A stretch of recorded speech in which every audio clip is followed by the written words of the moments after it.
We'd like to begin by acknowledging the traditional owners of the land on which this project is created, the Wurundjeri people of the Kulin Nation. We would also like to pay our respects to the elders, past, present, and emerging. Settle down and gather round for another tale. In the world of Nua, where time has carved and cultivated a magical utopia of wonder, a small group of adventurers unlock the deep mysteries of the land, its people, and themselves. Welcome to the Down Under Dungeon podcast.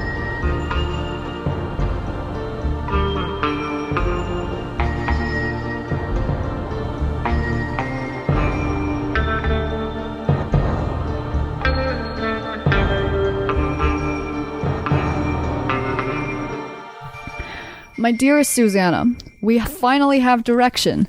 A path of sorts has emerged in the form of an expedition with a professor from the Independent Institute of Indifferent Information, or the Four Eyes as they call themselves. With this expedition, though, I can't help but see that this group seems eager to pick up things to avoid facing what they came to this city for, though I can't judge, seeing I'm doing more or less the same thing. But we're heading out to find some supplies and explore the city a little before we head straight back out into the wilderness. We're following up on some threads from the bulletin board, and we're heading up the side of the Udrid Gorge to see a man about a mantelope and a missing child, though I will admit it did bring up some grief to see the little creatures all collected up like that again. May Garug rest in peace. But they're in good care and in excellent conditions at the hands of the kindly armadillo folk, who is missing his daughter for a few days now. Funnily enough, his brother, a kooky shopkeep named Arnold, then sold us supplies and directed us to where he last saw his niece. Following his directions, we went past the place they call Miss Miranda's Saloon, all locked up with high-tech troll security, so we decided to poke around in other places, making our way to the Skeptic's Speakeasy to parley with the common folk. There, we beheld a most amusing scene, a dentist, doctor, and a booze house all in one, but the doctor themselves was as knowledgeable as you could hope on the frontier, and had decent ale to boot. We learned here some attitudes about Scruff you'd remember well, and about a meeting of a group calling themselves Anchorites that the little girl we're looking for had been seen running around with. We're heading out to where the ritual is set to take place, and my old knees and bones have started to remind me why planning a stealth operation has never been my strong suit. I fear as we start to stake out this henge, it's all gonna go sideways very, very quickly, as per usual. Wish me luck. Missing you endlessly, Louis. Comrade Feet Pigs would be a great game of tag. Oh no. I'll keep that in mind. I'm not going to let my friend hear that because he will use it. Oh no. Anyway, welcome back, everyone. Welcome back. We're totally keeping Comrade Feet Pigs. I'm going to keep saying it, just so it is. No, welcome back, everyone. Not very jovially, when we last met last week, where our adventurers were in a little bit of a pickle, having infiltrated the Arcanite meeting at midnight in amongst a strange stone henge high above the city of Udrid. Deciding that their tactic of splitting the party in the past seemed to be paying off for them, Lysandra and Louis headed to hide within the henge itself, whereas Feng and Qwig, disguised as Feng's childhood friend rival. I don't even want to say the name, but it's Elizabeth. And Qwig turning into Arduinovia. They were able to somewhat successfully infiltrate the group of Arcanites leading the new recruits up to the initiation ceremony. Thankfully, the eagerness of the Arcanites to add to their numbers for this ritual seemed to prove for a reason, as finally you enter into the henge, where the leader at the start began to chant in Infernal, cracking a vial under his nose and exhaling a large blue mist into the crowd. At the sight of this blue mist, I need everyone to roll initiative. Let's go. Okay. All right, going around the table. Feng, what do we get? 21. 20, natural. Also Hey. 21. Nice. Very nice, gang. And Lysandra, how did you go? A 4. Oh, Standard. Okay. That's your thing. That's your thing. No! Now, before we start, I do have to resolve from last session the abysmal stealth checks of Louis. I will say, listen. as this blue I'm an old mist woman. is exhaled, you kind of stifle a scream, and your old legs from having carried your poor body around the city all day buckle, and you tumble from your hiding space onto the ground. Several of the acolytes look to you, and as they look at you, you see their eyes are glowing blue. We will now need a dexterity saving throw from Elizabeth and Arduinavia. As this purple mist begins to permeate through the crowd, and the ground beneath you shakes, with spectral arms beginning to appear. Sorry, you said dex save? Sorry, a constitution saving throw. Okay, let's do this. Yeah. Okay. That one. Oh no! This PvP! is not PvP! good. What did you roll, Feng? I got an 18. Oh, that's totally fine. Good job, Lame. Feng. Thanks. Jeremy, no! I'm doing it Good for luck, Jeremy. content. You see several figures in the crowd, including Qwig, dropped to the ground, and almost a blue essence begins to bubble and contort out of them and seep into the ground around them. Some of the people in the crowd, including Feng, resist. Some are just standing in terror, and others begin to flee the scene as these spectral kind of bodies begin to pull themselves out of the ground. The blue eyes of the leader of the acolyte and the other 3 acolytes before the altar. Qwig, you are incapacitated currently.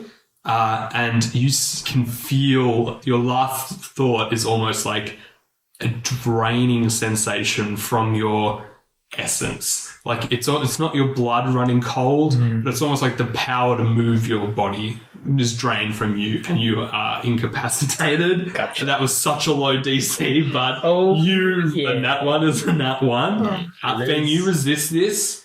You see that Irene also drops. Okay. And you see the Kukak has resisted and is going batshit crazy, just screeching at the top of his little lungs as all these spectral zombies seem to start to pull themselves out of the ground from the very magic pool of the people who succumbed to the magic mist.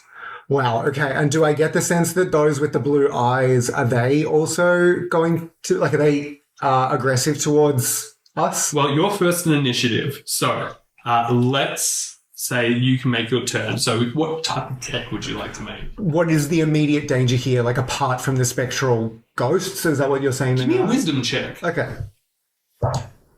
That's a 19. 19. Henges are used often by druids, and you immediately know a ritual spell when you see one. Okay. It seems that these acolytes you picked up at the start, they didn't really have much of an essence around them, but something about this place at this specific time with the specific components of what's going on is allowing whatever is happening to happen. So whether you need to figure out what can stop this ritual, that's up to you.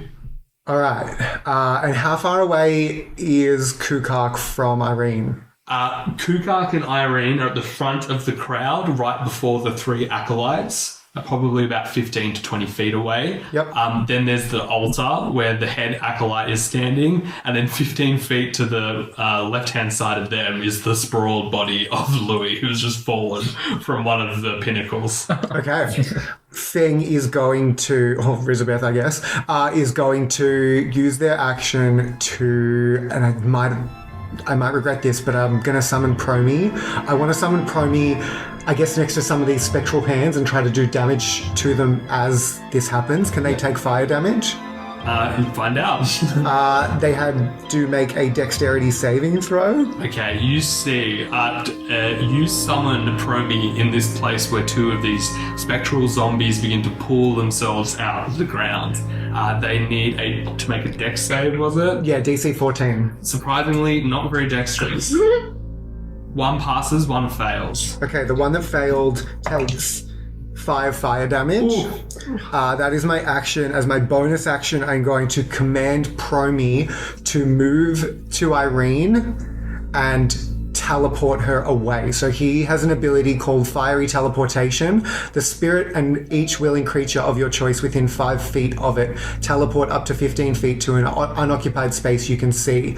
Then each creature within 5 feet of the space that the spirit left must succeed on a dexterity saving throw against your spell save DC or take 1d6 plus 4 fire damage.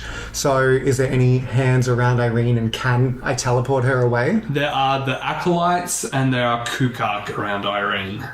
Each willing creature. So is Qwig, I'm guessing, should I get Qwig out of there? Your decision. Yeah, this is your decision. Who is Qwig again? The kobold. Okay. Who's terrified of ghosts. Yeah, screw it. I'm just going to try and command Promi to move to Qwig and Irene and teleport both of them back to mine and Quig's position. Okay. How does it appear when Promi... So you see Promi, Feng probably slams the staff down. His hood probably falling off his head as it happens, and you see the lizard folk head of Rizabeth poke out. But the same familiar sunstone staff as he slams it to the ground, and this red line kind of traces along towards that point, and this small flame kind of appears in one of the cracks of the ground, and Foamy and Promi appears in this, burst of flame. As soon as he does, he damages the spectral hands around him and then begins waddling backwards to try and get towards Irene and Qwig, and then his wings kind of invert in on itself as he tries to reach out to them and then disappear in a flash of light.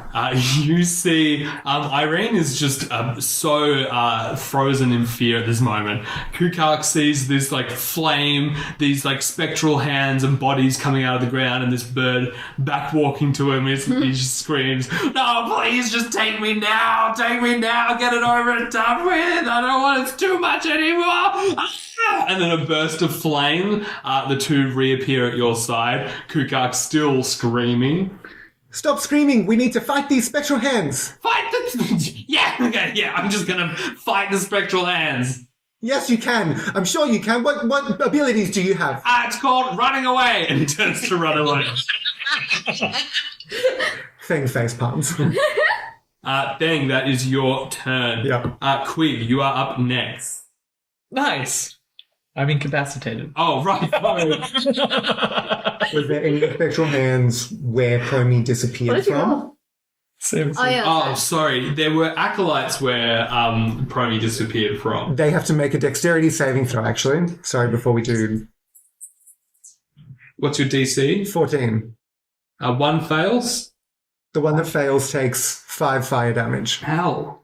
Oh, sorry, 3 fire damage. Oh, okay. Qwig, you are incapacitated. Yeah. At the end of your turn, you can try and remake your Constitution save, but it will be at the end of your turn if you choose to do that. Mm-hmm.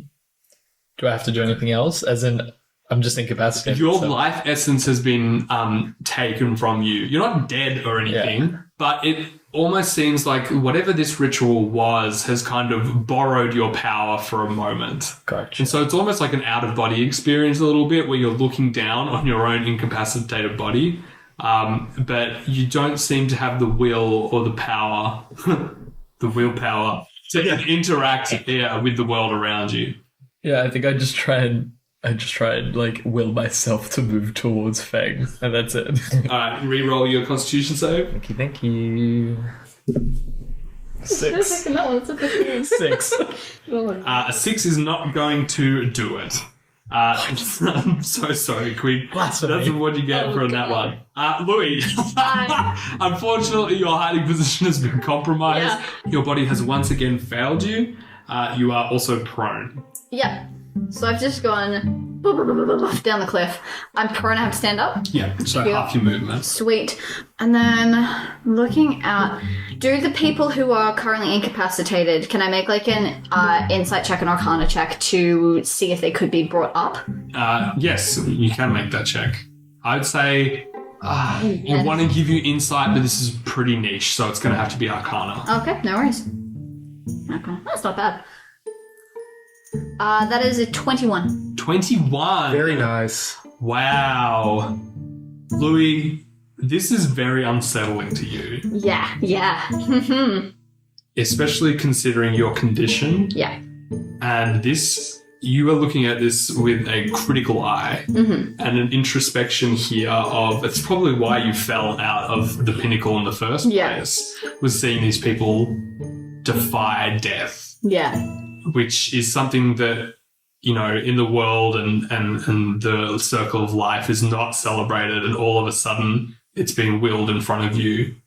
With the 21, I think you understand that this is similar to, you pretty much understand what Feng understood in terms of like, okay, this is clearly a ritual spell. Something needs to be tampered with in order to break the sequence of events of being in this henge at this time with these incantations. Okay. With that as an arcana check, would I be able to see where the arcane focus of the ritual spell is? There's an altar. It's the altar? Might be. You do see an altar. Okay, beautiful. Cool. I'm going to stand up from where I am. I'm going to use my action to cast message to Feng. And I'm going to say the altar seems to be the concentration of where everything's coming from. Go for that. Can I respond? Yeah. Sweet. Yeah, Feng would respond. This blue essence seems to incapacitate them, so we need to try and get Irene, Kukak, and Qwig out of here. Absolutely. If we want to stop this ritual to get them up, we've got to go for that. I technically couldn't have responded like that, but I'm just going to say I use my bonus action to do that, and that's me done. Okay. That is the first zombie is going to rush forward. Qwig is incapacitated. Would you be guarding Irene? Yeah, for sure. Okay, so therefore it's going to go after Feng. Bring it. You see this zombie is somewhat semi-corporeal, but it's got like flesh and like teeth still in its head, which is kind of strange for you, Feng. Teeth in this town? What? Wait, Don't they know oh my about the god, are great they deal? using the pulled teeth to summon? That's 6, which misses. That misses, yes. Okay, so that is the first zombie. Then that is the second zombie, which also is going to rush forward at Feng. Bring it. Rolled another 3. Yes. Zombies 3 and 4, they were brought up closer to the acolytes, and they are going to go for Louis. Oof. Have you got up with your movement? Yeah. Okay, good.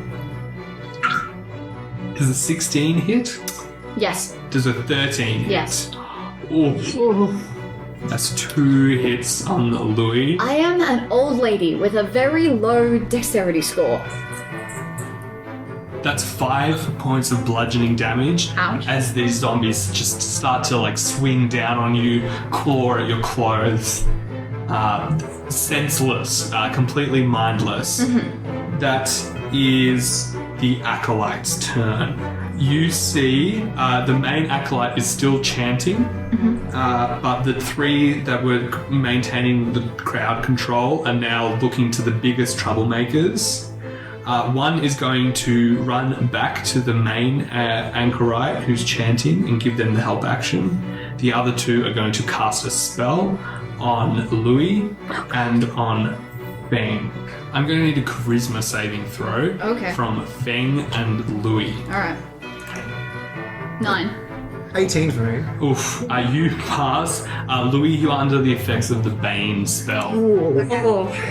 You subtract a d4 from all ability checks and saving throws. Okay. Lysandra. Yay! So I can see that Louis is being attacked. I'm going to go out. I'm going to help Louis. I'm going to jump out of our hiding spot and come around the front of Louis and try and stab these zombies. Yep. Or at least the one closest to where I come out. That is with quick maths, 16 to hit with my bone longsword. That hits. Fantastic. That's 13 points of slashing damage with an 8 on the dice. You are cut through this zombie that's wailing on Louis. And you see it staggers and falls to one knee and goes to fall to the ground. And as you turn to look at the other zombie, you hear a cracking of bones returning to their sockets as you fell the zombie in one stroke, but it clings on with one hit point. God damn it. Oh my Dead. god, that's the worst. So good though. That is the lair action. The what? What? You Excuse you? see the acolyte. One of the acolytes who went back to speak to the main arcanite is whispering fervently in their ear, and wordlessly the main arcanite produced a silver dagger and gives it to the other arcanite. They then return to the altar and open their hand and slam a bloody print on top of the altar. Bloody paw print. I'm saying, Daniel's saying that, not me. Sweet. You see another 4 zombies Okay. rising from the ground. We got this. Okay. That is back up to the top of the order. Feng. You have resisted the mist. You have resisted the Bane spell, washes over your furbog body and just has no purchase there. Feng's going to listen to the words of Louis and go straight for the main acolyte who's chanting along with the altar. Pick one. How far away? How close are they to each other? Well, I mean, it depends. If you're using an area of effect spell, you could probably get both of them. Yeah, I think I'm going to. Okay, yeah, you can definitely get up into that area. Sweet. So, yeah, I've got 40 feet movement, positioning myself where a 15-foot cone would hit both the main acolyte who's chanting as well as the altar. If you want to position yourself to get both of them, you're going to have to take a couple of opportunity attacks. Is that okay? I'm going to do it. Okay. That's going to be a hit and a miss. Okay. 5 bludgeoning points as a zombie takes a swipe at you as you try to reposition yourself inside the henge. Yep, I'm not concentrating on anything, so that's fine. And then going to use my once a day, spin the staff, burning hand, stick my hand in, spray it at the acolyte and the altar. Okay, what kind of save? That's a dexterity saving throw. 13. That's a failure. And the altar will obviously fail, so roll the Yes, thanks. Yes, that is 15 points of fire damage. Nice. Or you see the fire licks over the altar, burning it, but still not structurally damaging it in any specific way. But you do see that the flames lick from the altar to the caster. 15 points of damage. This Arcanite who's chanting completely goes up in flames. Oh, shit. You see smoke starts to pour from underneath the robe and through their headpiece. They start to the screams of infernal versus just actual pure screams of pain. And this Arcanite goes straight up in flames, and the other Arcanite standing there with the silver blade is just kind of gobsmacked. But still the zombies are pouring out. So that didn't stop it? I will say the 4 zombies that were just summoned will dissipate. But Oh, wow. the zombies that were initially summoned still remain. Okay, sweet. So, as my bonus action, I'm going to command Promi to the closest zombie that was where he still was. He's going to try and hit them with his flame wing. Okay. Just a hot spicy chicken nugget.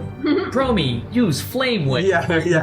Okay, now we're definitely gonna get sued. Oh no. Hey, that's a 19 on the dice. Nice. He goes after a zombie.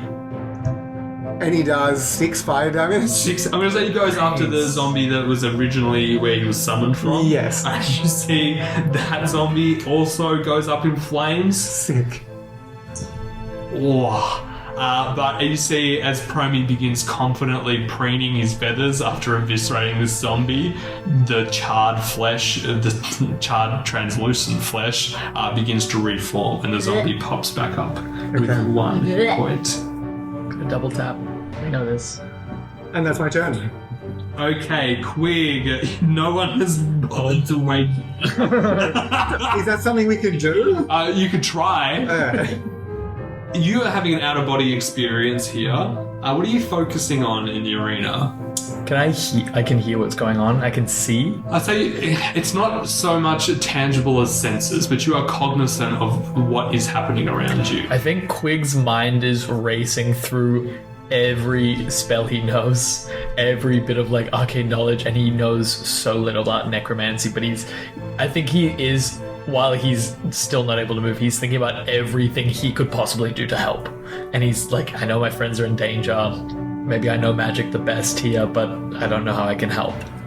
So he's anxious. I will allow you to roll a Arcana check before your Constitution saving throw. Oh, God. I rolled a nat 1. Oh.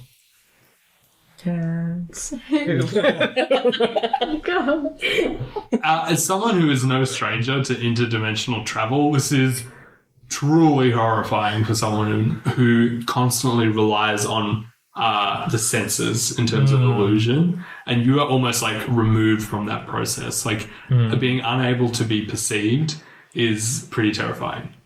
Yep. But it might give you an idea. Reroll your Constitution saving throw. Thank you. Okay, that was an 18. Oh my goodness. Thank God. With that nat 1, I think the true realization and terror of your circumstances spurs you awake.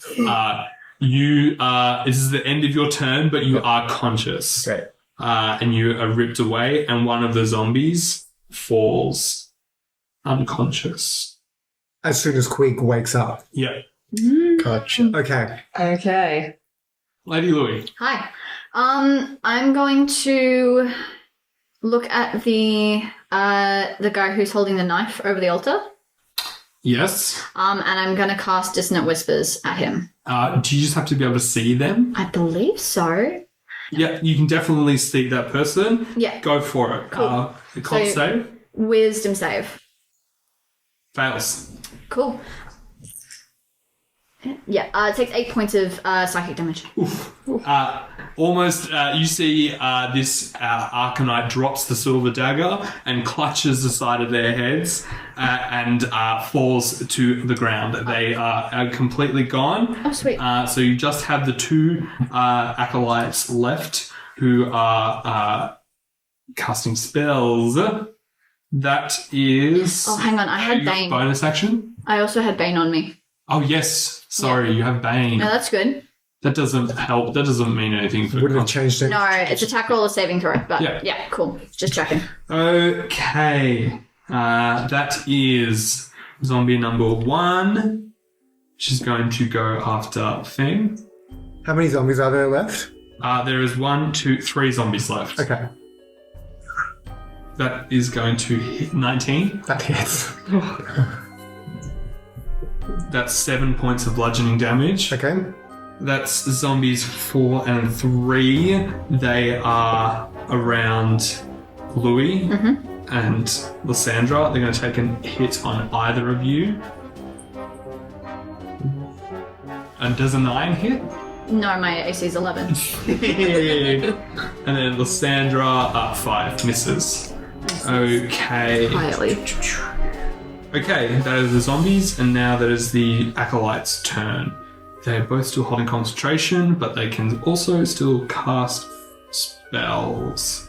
So, one is going to cast a spell. They can't really cast a spell at Feng because he's right in front of them, because that's where you summon the flames to kill the other 2 Arcanites behind them. So they will both shoot a spell at Louis and at Sandra, so they won't get disadvantage. How dare they? That's a nat 1 on Louis. That's a 17 on the dice plus 4, a 21 for Lysandra. Yeah, that hits. Okay. Oh, you see Lysandra takes 12 points of necrotic damage. Oh my God! I rolled max on the d12. Oh, wow. You okay? Okay. As like a be fine. necrotic bolt jolts into your back while you're not looking. I have a question for you. Is that healable can we heal from that? Yeah, it's not yet. Yeah, cool. Just double checking, because some necrotic you can't heal from. No. That would be my entire HP. Yeah. Yeah. Lysandra, you've just been shot with a spell, and it is now your turn. Okay, fantastic. There's still the 2 zombies in front of me, and I've been hit by a spell from one of the Arcanites. So there's 2 zombies and 2 Arcanites left. I can't really afford to be hit by a zombie, so I'm just going to have to try and brute force my way out of this one and get rid of the zombie first. Okay, so you going the one that's weak or the one that's next to Louis? I'm going to go for the one that's weak to try and get rid of it so I can get out of there. That's a natural 1. But I am going to use my bonus action to second wind and regain 1d10 plus 2 HP. Oh, nice. So 7 HP. 7 HP back, that's pretty good. And that is all I am going to do for now. Okay. After Lysandra, that's the lair action, which you have disrupted. So that is bypassed, and we go back to the top of the order. Yes. Feng, it is your turn. So you have 2 acolytes right in front of you. There are 2 zombies off to the left-hand side, who are dealing with Louis and Lysandra. And there's another zombie out behind you, and that's where... Irene. Yeah, and Promy's with them. Yeah. Yeah. Feng is going to try something that he hasn't tried yet, and that is using his own fire. I'm going to try to use my own spell slot and cast my own burning hands at these 2 chanting acolytes that are, not chanting, they're holding concentration on a spell. One is, but yes. Yeah, I think this differs because he's obviously not spinning the staff and collecting the flame. I reckon he almost rubs his hands together like he's trying to keep them warm, and hopefully what should happen is you see the hairs on his hands start to almost generate this smoke as they start to erupt in flame and hopefully go towards the acolytes. Oh, Just give me a nature check as well. Okay, we love you. that's a 7. Okay. Cast your spell. It works. Cast your spell. They make a dexterity saving throw. These guys haven't been hit yet. Does it 15? That succeeds. The other one fails. But if they succeed, they still take half damage. Okay. So the one who failed takes 10, the one who succeeded takes 5. That's pretty good. You see the acolyte that just shot a spell at Lysandra is eviscerated by this fire spell. Nice. The other acolyte has to make a concentration check, which they fail. Yes. So Bane is dropped. Hey. And then bonus action, Promy tries to bite this last remaining zombie in front I of will just say, before Promy attacks, when you cast that spell, you all hear a very lamentful, almost sorrowful phoenix cry from Promy as Feng casts this fire magic, but still willingly obeys him afterwards and goes to attack the zombie.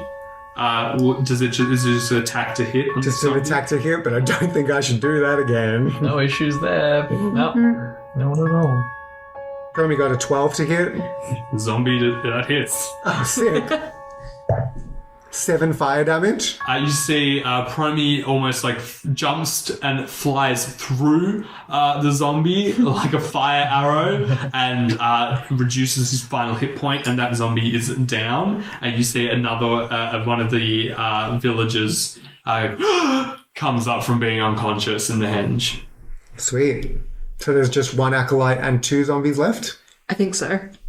That is Qwig's turn. You are up. I'm up. Prone. Yep. Just sitting on the ground, a bit dumbfounded. Can I catch both the zombies in a 15-foot cone? Not without hitting Louis and Lysandra. I think that's fine. I can take it. I think it's fine for what I'm doing. Okay, go for it. I'm going to just basically army crawl to the right position so I can catch both of them, and I cast color spray. Ooh. So I pull out my wand and I immediately point at both of the zombies I'm trying to target, but in this cone coming out from my wand is just an array of flashing lights that if you're within that cone, it's the type of light where it feels like it's penetrating into your mind. But I need to roll 60-10, and it's the HP. You'll get blinded starting from the lowest HP, rolling 60-10. Wonderful. Pause for mathematics. Yeah. Elevator music. 18. 26. 29. Okay. 29. Yep. So starting at whichever creature has the lowest HP, they will be blinded. Louis, how many hit points do you have? Currently 10. How many hit points do you have? 11. What do the zombies have? You see both of the zombies immediately start to stumble around as you almost see they begin to rub the corneas of their rotting eyes. You see that they're doing it so hard, some eye juice is popping out from under their eyes. Ew. And you also see Louis stumbling around, bumping into things, and Louis, what do you do in this moment? As it's full on like that meme from Spider-Man where she's praying and then The time has come. yeah, just the Green Goblin blows up. Oh, yeah. I think, as these colors, spark up and go everywhere, I think she's just oh god, I hadn't touched these substances in a while. I'm sorry, I didn't realize you were there, Louis. Macular degeneration can hit you at any time. Louis is blinded, and Lysandra, you are one hit point off being blinded as well. Not again. Not again. Okay, it's just I needed you to not be blinded so you could hit them. Those two zombies are straight up blind. Unfortunately, Louis, it is now your turn. Oh. Oh, great. You are no longer banned. You are no longer banned, but you are now blind. Cool. What can I do with that sight? You can do bardic. There's a zombie in front of you. Right in front of me? Pretty sure. It'll be a disadvantage, but I can But it'll try. be cancelled out because it also can't see. True. Is that how that works? Yeah. Yeah. Yeah. Attack rolls against you have advantage if you're blinded. Oh, true. Yeah. Okay. I owe you a new longsword. I'm going to. Yeah. I'm gonna take the sword that I've been using as a walking stick. I'm gonna pick it up. I'm gonna be no better time to try this, I guess. And if you're using both hands, you get versatile as well, so it's a D10 for damage. Ooh, fun! Thank you. So I'm gonna both hands pick it up and go shoot across the zombie in front of me, or try to. So it's just a single roll, even though I'm blind. Yeah. Cool. That is an 18 on the dice for a 21 to hit. Oh. Yes! That hits. Go Granny! Woo! Louis is a warrior. This old girl can swing a sword. That is Nice. 7 points of damage. Well, it was the one hit point zombie. You see stumbling around like nursing home wars. I picked up my walker. Literally, yeah. Pretty much, the actually. crossover that we needed, Beyblades and nursing homes. As Louis swings around and full on beheads this zombie and crumbles to the ground, and another initiate pops up from around the circle. I think as I do that as well, and I've gone and swung my back in an arc it hasn't moved in a while, something cracks and I'm just oh, that's quite nice actually. So that is the second zombie, who is also blind, Louis. So they're going to go after you. Cool. They'll roll neutral. Oh, that's going to hit. That's an 18 on the dice. Oh no. That's 2 bludgeoning damage. Okay, that's fine. Nice. Weak. Start berating the zombies. You zombies are weak. I'm an old woman, hit me harder. Yeah. I dare you. that is Crack my muscles, Rambo. Yeah. that is the acolyte in front of Feng. They can't cast a spell, so they're just going to swing a club at you to try and hit you. Oh shit! That is a dirty 20. That hits. That's 7 points of bludgeoning damage to you as they bonk you on the head. Feng is down.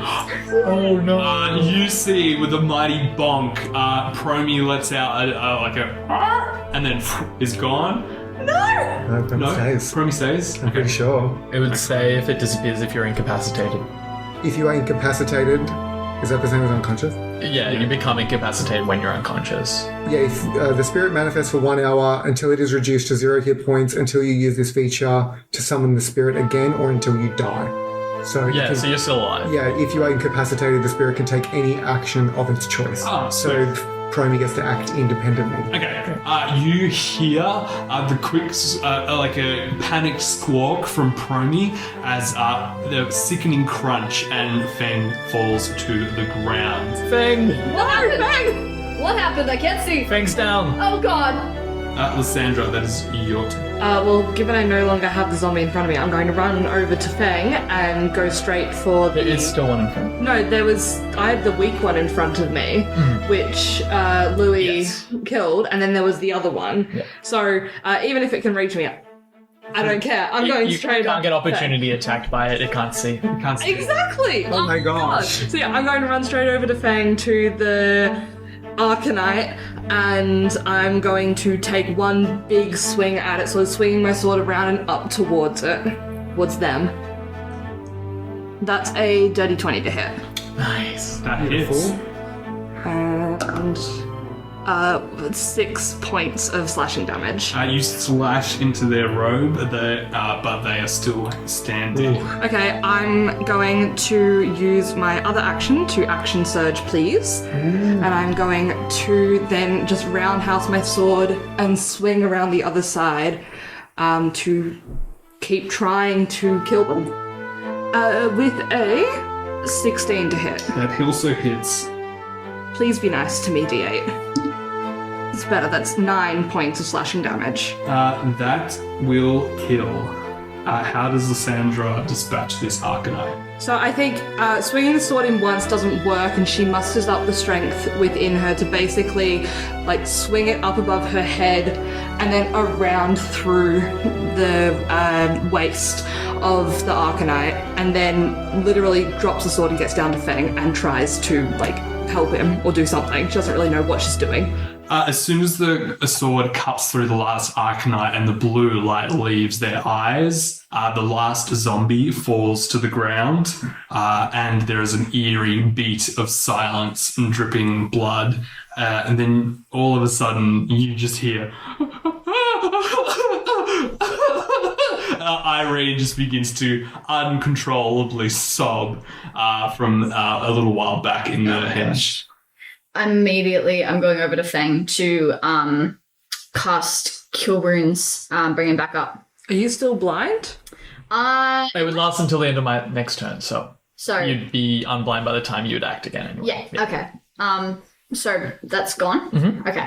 Yeah, vision clears. I'm able to be stable again. And yeah, I'm going to run over to Cure Wounds on Feng. Great, roll out the damage. Cool. Roll damage. Roll damage. I'm going to kill you. Yeah. Roll damage. That is 7 on the dice, so it is 7 10 bludgeoning damage. 7 bludgeoning damage. You're gone. No. You're it is really- 10 points of healing. Really bad at Thanks. magic. I'm so sorry.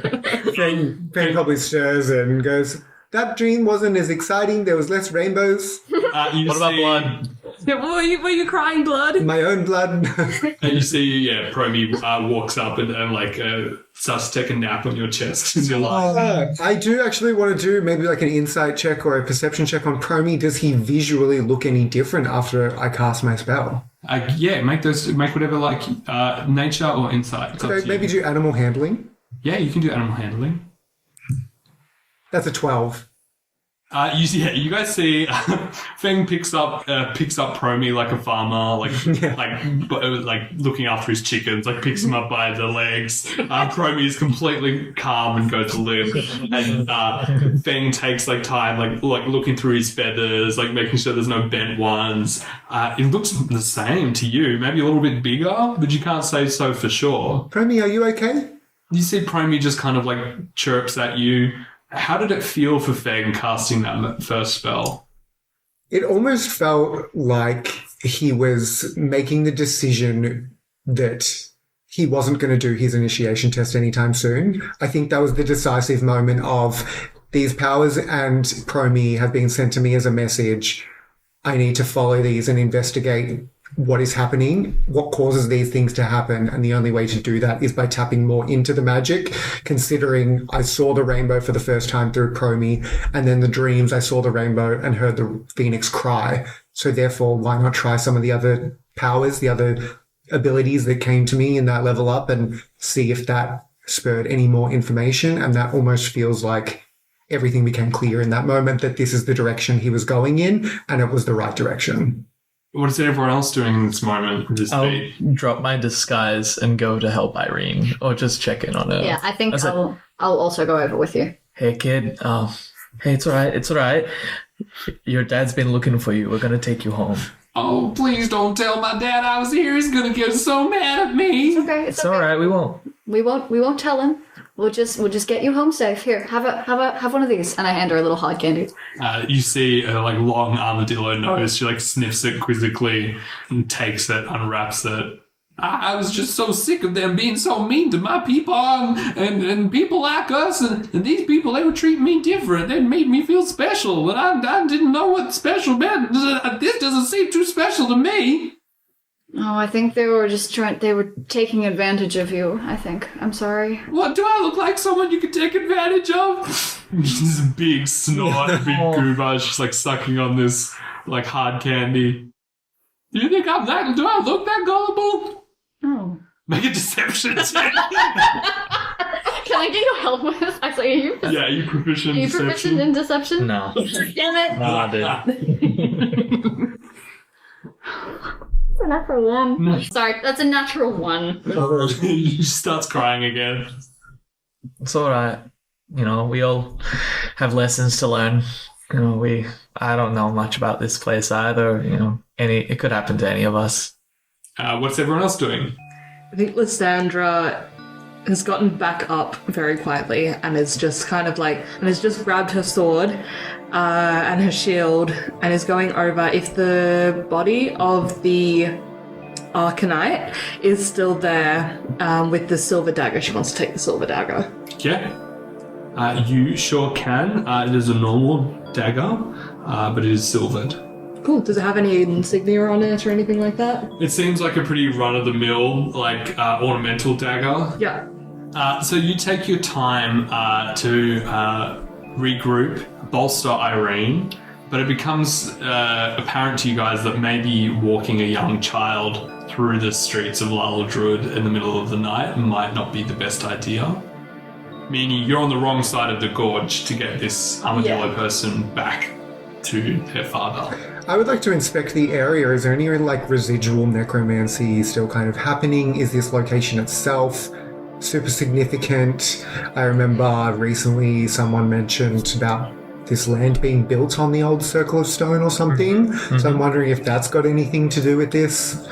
Can I maybe even perform a druidic ritual to see what, the state of this land is? Well, you have detect magic as a ritual, right?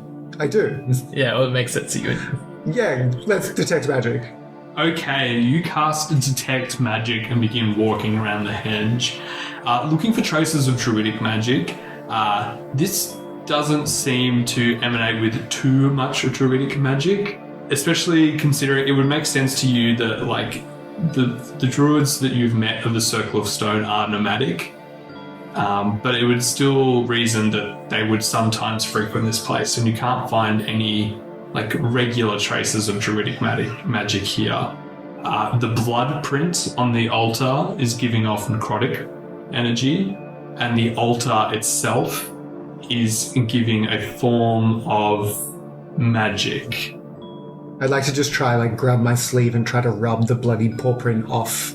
I will also say the altar you pick up is magical, the bloody paw print, or like handprint, is very magical, and you traces on the empty vial that was cracked by the main Arcanite. They're the three. Okay. Yeah, I want to try and rub the bloody handprint away. Okay. You like take out a swatch of fabric and like really elbow grease it off, and you get the residue of that blood on that thing for you. And is the magic dissipated from that area on the altar? The altar is still magical, yeah, but it kind of more so magic in the sense of maybe like a focus. Okay. like an arcane focus, more than having an intrinsic magic. And has the necromancy disappeared from that? Yes. Sweet. That was what I was trying to do. I don't know much about the vial. Maybe point it out to Qwig. I'll have a look at that. I'll take the vial from Feng and just keep it to investigate later. I'm looking for anything in this place that might be linked to Europeans' magic. So that's my initial thought, just potentially, that something to just a reference point. I think with the discussions and what you guys gleaned during the battle and like picking together this past, I'm saying picking apart this puzzle, I'll let you roll another Arcana check. Thank you. That's a dirty 20. Dirty 20. You don't feel like there are any traces of Europium here, but that would also make sense considering what the Stone Druids told you. It was a bit of a front to kind of take what you want out of the land and then leave it rather than work in nature with it. If you were specifically looking for Europium, no. But you get a trace of something interesting on the file. It's chronomancy. Interesting. Okay. So, because I know it's some sort of thing to do with life energy based on how it felt, and then there was zombies that rose. That's the other thing with that 20, that's the other thing you are questioning. If you were to resurrect ancient beings in this place, why were they skeletons and not zombies? Yes. It almost seems like it was something taken, a reflection from the past that was being projected. Yeah, because they were spectral, not fully flesh, right? So, yes, that is something you wonder, that these zombies, if they were to be resurrected in this place, common sense would dictate they would be bones from a long-lost eons ago civilization, but they weren't. They had flesh, bones, clothes. Yes. So that sticks out to you as something interesting. Yes, an echo of something. And didn't they have like teeth? Yeah, and they weren't fully flesh. They were spectral. So, Qwig, he falls deep into thought and he starts just writing furiously in his notebook. I'm almost wondering if the teeth that they're pulling in that what was it? A bar? Speakeasy. The speakeasy. Do we find any teeth buried anywhere? Okay, but where my thought is going is if this city was here after the Circle of Stone Druids were first here, are these potentially Circle of Stone Druids who never had their teeth removed? Because they were here before, that's why they still have their teeth. But like what? So by... Sorry. Wait. No, I don't know if that You got me. That's it. They've been one over. Wait. one done. Comes back to dead. All in the teeth. And like not getting your teeth removed makes you a zombie? No, but like it's the theory that I have is these are like the Circle of Stone Druids that existed here before the city came in, and so they're like, And that's where the chronomancy plays in. yeah, that's what chronomancy plays in. I Instead of think it being that's true. just It's bringing something from the past into the present. Yeah. yeah. I'm intrigued whether... Did we see any bones? Well, so just to clarify, the Arcanites brought the vial with them. Yes. It wasn't here Yeah. already. I am intrigued. Did we see any bones on these? Like, was there any visible bone? On the... Things that were raised from the ground? Oh, when they collapse and everything, is there anything There's left? no trace of it. I think what I'm trying to figure out is whether the bone sword that Lysandra found, whether that they're being produced, whether that's the same kind of bone as these zombies. Damn. Never mind. It could just be one giant fucking bone. That's, yeah. It's There all was giants here before. Everything is bones and teeth. That is the crux of this. Irene pipes up. So, are you guys going to take me home or am I... Yeah, I was comforting her and I immediately go like abandon the child. No, sweet. Do my magic. Sweetheart, it's okay. We'll take you home. We're on the wrong side of the gorge for now, so we're gonna set up here and then we'll take you home in the morning, okay? So sorry, sweetheart, we went into theorizing mode. Oh, well, I mean, we can get back over to my side of the gorge if I know a secret way back from after I've been picking lichen out here. I can kind of goat hop my way across if you want to come with me. It's on the other side, like the far side of the city, though. Is it safe this time of night? You see, she like licks her finger, holds up in the wind, and goes, "Yes, it's pretty safe to me." Can I make an insight check on that? You can. Okay. That's Just on the act of 19. the wind. You don't know whether you trust her, but you do remember what her father said, that she's pretty capable of looking after herself out in the wild. It's usually in the city with people that she gets into trouble. Okay. I think we should trust her. Yeah, we'll follow your lead. You show us the way. She goes, great, immediately drops to all fours and just starts to like waddle, scuttle away. I love her. It is deep at night. You see this, all of the light comes from the stars and the moon here. It is quiet. You're moving closer to Sidewinder Canyon, not back towards the tent city.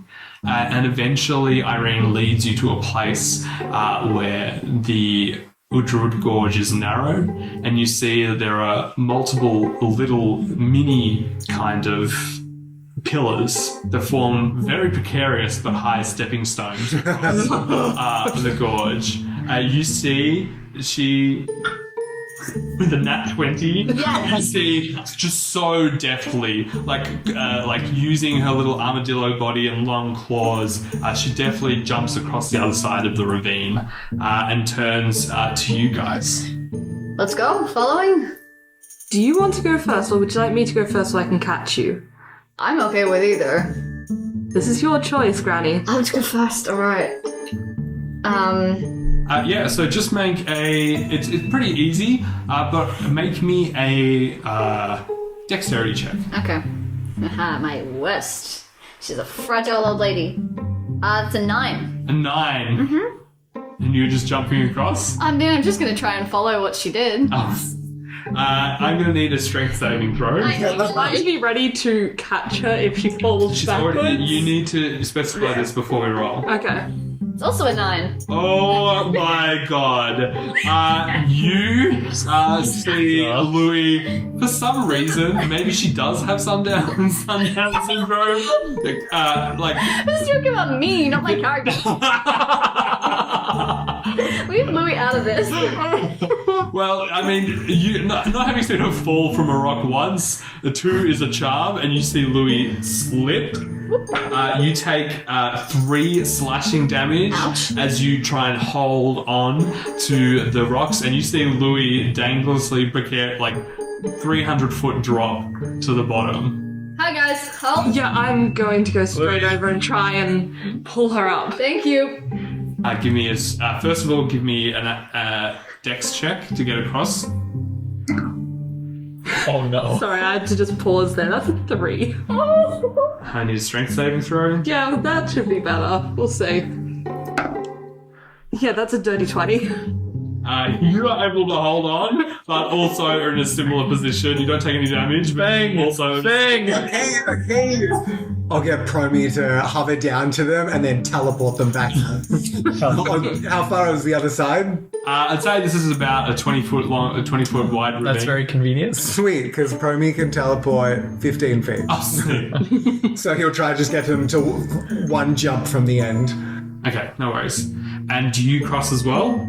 Yeah. So I might as well get checks from Qwig and Feng then. Yeah, let's do it. Will do. What type? Dexterity? Just roll a dex check above a 10, please. Okay. That's all I need to do. I'll try. I don't. I rolled an 11. I got a 4. You know what? As you're moving across, Irene is just sitting watching these very... Irene, I'm getting a strong message from the earth that we're meant to fall down here. My wing is still bent. You say that, Feng. You make a perception check.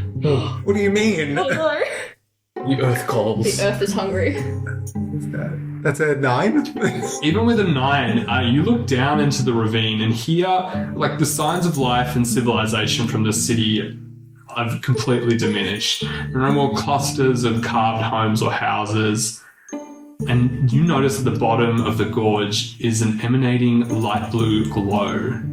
Kind of like the light blue that we just saw. That was a sickened, blue, coughing smoke. Whereas this is a light, almost like periwinkle blue, glowing from the bottom of the ravine. Would anyone hate me if I went and checked out that light blue light? Well, I can go there too. Are you sure about that? Irene pipes up. Yeah, I I think I'm fine to make my way back by myself now. I mean, it seems like you guys should worry about yourselves more than me. I guess we'll come by in the morning properly and see your dad and just check in on everything. Make sure you actually get home. Yeah, I should be fine. If you say so, Irene, we'll tell your dad we'll be there in the morning. Well, that's fine with me. I'll tell him to put on a cup of something hot. What do you like to drink? Coffee? Mulled wine. In the morning? Yes, obviously. No. Yeah, Coffee. what are the breakfast cocktails in Lullaby? It's always 5 hours past noon somewhere. There's always time for a drink. You've been hanging around too much around that speakeasy by the sounds of yours. Yeah, so you see Irene begins to waddle off back towards the Mantelope grazing grounds. Having saved her from a ritualistic sacrifice, and hopefully you'll be able to get your favour in the morning. But yes, the ominous blue glow from the bottom of Udrud Gorge is calling you. So how are you going to get down there? Well, I can float my way down. Yeah, I was just going to maybe turn into a creature that can climb down there and then see what it was, see whether it was worth bringing you all down there. Haven't we all determined that splitting up is a terrible idea? We seem to do it all the time, so... Yes, but... What bad has happened? A lot. Oh, and I'm remembering. Qwig, you just almost got obliterated by whatever the frick that was. Can I make an Arcana or religion check on this thing, considering that the last periwinkle blue thing we saw was linked to Persephone? Yeah, sorry. I shouldn't have used that word, but yes. Yeah. Okay. I'm going to do an Arcana check. 17 for Arcana. Blue is the main light at this high up, but as you get down, it almost looks a little bit like prismatic. Ooh. Like there's something happening that this light is being amplified to project this way. That's very your kind of thing, isn't it? But rather than the arcane you can take from it is whatever this light is, it's almost like it's receiving light rather than projecting it. Well, if you want to go down there, I mean, Louis and I can stay up here. That's fine. We'll keep watch up top. I was just going to turn into a small animal, go see if it was anything worth investigating, and then see if we could get you all down there. Go. Sorry, I'll drop down with you. We'll watch the top. I don't think you should go down by yourself. I think you need backup. Okay, let's do it, Qwig. Let's go. And I just let go. Oh my gosh. I just go into the darkness below. The boys are off on an adventure As again. he does that, I tuck Promi under my arm and I'll say, Promi, you're going to disappear for a little bit now. I'll see you again soon. And then as I burst into my own flames at the same time as Promi disappears, I'll turn into a much, much smaller version of the lizard that I was when I went and got Lysandra from the... What did you fall down? That crevice. A pit. Yeah, that pit.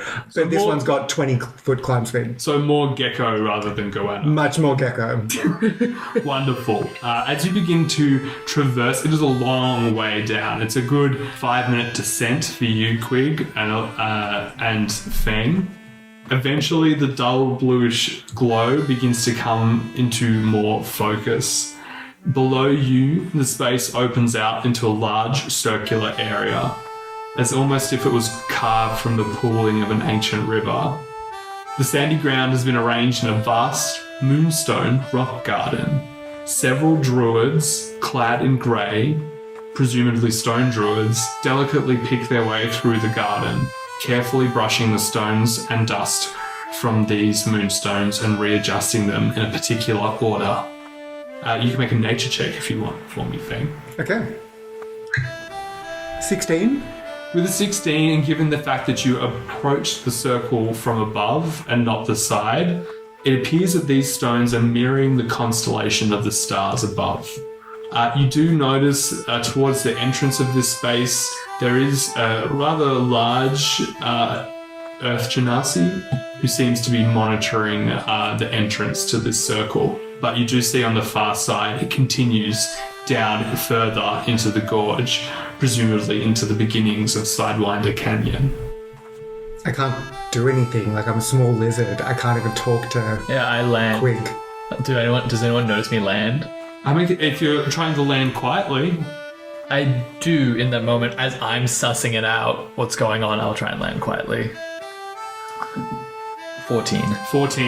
14, you're able to land quite inconspicuously. If you want to like approach from the front area, you would be able to do so without being detected if you wanted to play off just walking down here. That is what I'll go for, is to play off just walking in and then make myself known. Alright, I'll just make a perception check against that 14. So 10 fails. Feng is going to stay as a lizard and just climb onto Qwig's shoulder. Okay. I have a little jump. Knowing look at the... I'll pretend to be as familiar. If you're part dragonfly, lizards will always be a little bit scary. As Qwig moves around to the front entrance, you see the Earth Genasi greets you. Greetings, my name's Salmon. Welcome to the Circle of Stone. Hello? Are you alright? Oh, I'm sorry. It's just been we don't really get many visitors down here often. People don't usually walk down this far. Are you here to get your concretion reading done? Yes, I am. Wonderful.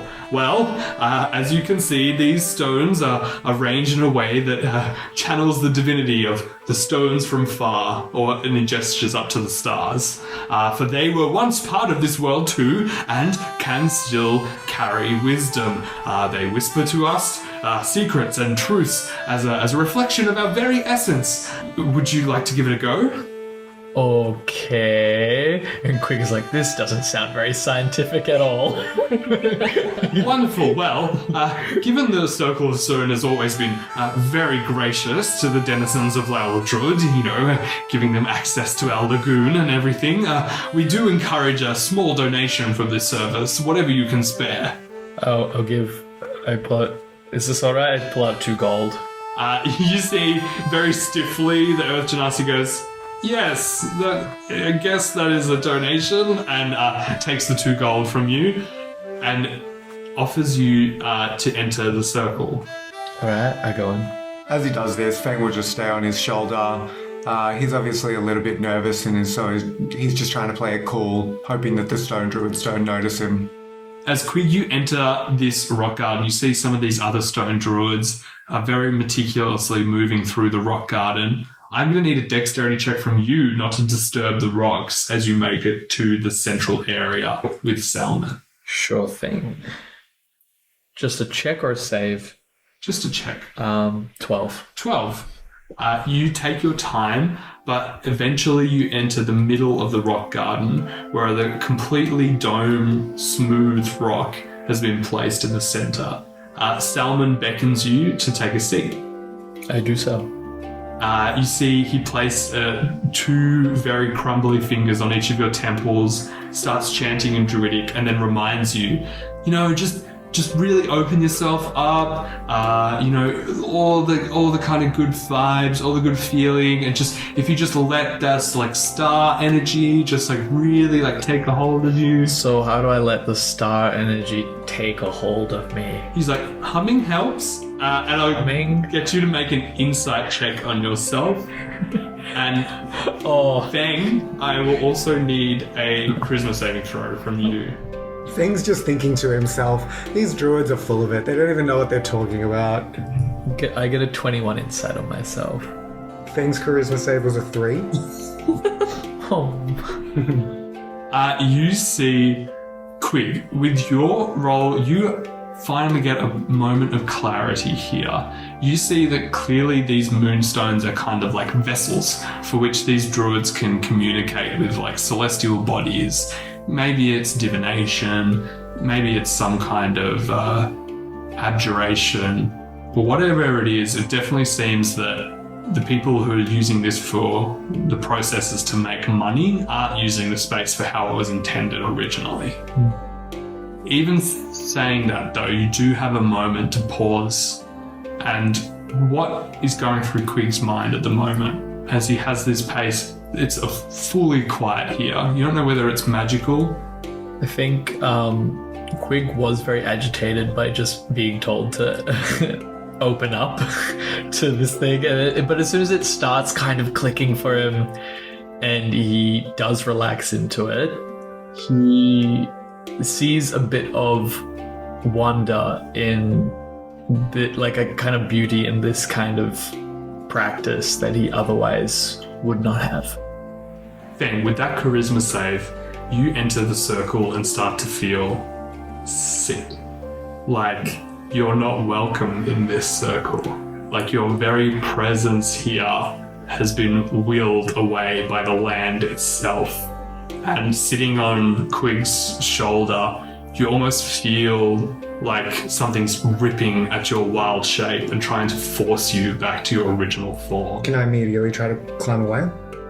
Yet you climb off Qwig and start running through the rock garden. And as you run, the moonstones next to you begin to crack and smolder, and smoke begins to jut out of them. And all of the other druids who are minding the garden begin to quickly rush over and see what's wrong. And you scuttle further away, heat rising behind you. I'm dashing, doing everything I can. You finally make it from the circle as the cries of the stone druids behind you fill the midnight air. And that is where we will end our session. What did you just do? What did you do? Anyway, gang, well done! Great session! Alright, any selfless plugs for this week? Yeah, I have one. Local Nam-based artist Mudrat does hip-hop really great. Just started listening to them a few days ago. Really worth checking out. That is Mudrat. I know they're on Spotify, but probably other places as well. Sweet. Cool. Very cool. Mudrat and... what was the joke at the start? Mudrat and Feet Pick. What was that? Comrade Foot Pick. Mudrat and Comrade Feet Pick. Mudrat and Comrade Feet Pick. That is where we'll leave you on. And as always, don't forget to follow us on our Instagram page at Down Under Dungeon Pod. And look out for our weekly sessions on Friday. And we will see you next week. See you there. Bye-bye. Bye. Bye.